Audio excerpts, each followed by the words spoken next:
icyo ndaje we umwana ndaje we niba uri iwacu mu Gisaka we inganzo abana b'iwacu se namwe murakikiriza iyi ntero se muracyakora mu nganzo muracyaca utuganisa udusakuzo cyo muracyasakuza abana beza we muri icyo nanjye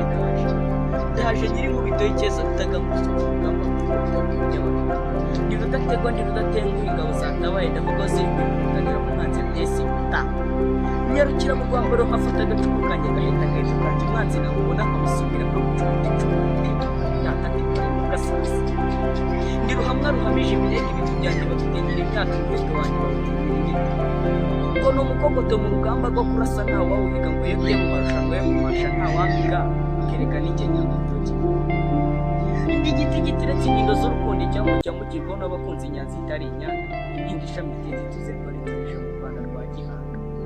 ndigatigati kuri abashaka gusenya umuco nyarwanda ndigakubaga ngo bitabashaka gusenya u Rwanda rwa Gihanga bikaba ritari imbaraga mu gihugu kugira uturuka ndahaje abavandimwe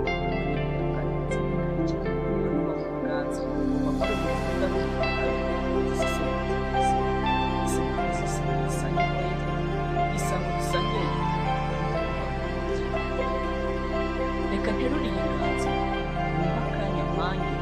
cyo mu mpagatebe nicare muri iyi ntebe ntangire inama reka mbivuge nshize amanga mbivuge nk'intungane mbivuge n'ubwenge n'ubuhanga mbivuge muri iyi mvugo ya Gihanga mbivuge ngira nti reka nterure inganzo imana yo kure mu mpinga nkamanuka agahinga nzanye ubutumwa ndavuga ubwo mpawe na Gihanga ngo nze nguha abana bo kwa Gasabo urw'imisozi igihumbi urw'amatavu n'imitozo aho intore zifite umutoza ndavuga aho abakambwe dutaramira ngaha ku gicumbi cy'umuco dore amazi aratemba hagati mu misozi dore imigezi myiza iyo mu gishanga dore umuceri iyo mu gishanga cy'iwacu dore icyayi cyiza mu kirambi dore amasaka iyo ngiyo ku musozi wavuga iki se wabuze iki ngo sakwe risoma ngaho nyiri ngoma nyemerera nsome nsogongere nsome ku masaka meza y'urwa Gasabo nsusuruke nisange mu bandi erega iwacu ni amahoro musamasa ubishatse wese araseka he nanjye nteruye intera igira iti nguyu umuco wacu ni umuco utari ico ni umwe udateze gucika ni umwe udateze gutendebuka na gatoya uwo dukwiye gusigasira twese ndavuga nk'abasangiye isano isumbuye amaraso isoko y'umuco wacu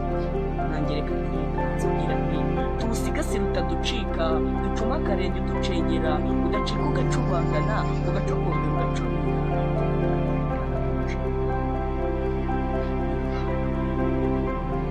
Rwanda waruhanze ukaruhangana ubwenge n'ubuhanga ukaruhanga urukunze ukaruhangana ubushishozi byo ngaho ngwino urebe natwe aho tugeze aho dusigaye dusumba amahanga tugatera imbere igihe tukura u Rwanda rwa Gihanga mana reka tsuruke sinsoje kuko nintumirwa nzasubira navaho niteranye n'amasaha saa sita na saa saba barandeba nabi saa munani na saa cyenda ngo mutahe saa 11 na saa 12 ngo nahazaza aha reka nigendere dore amereye nabi yaricimiye Imana gadi umusizi y'ibisigo woroseye ibisingizo umunyu uryoshye ubuvandimwe izina n'umwami w'urukundo umurahungu vurumari nitwa Pati ndagusaba gukora subscribe kuri iyi channel tugumya tubagezaho video z'ubwenge ciao ciao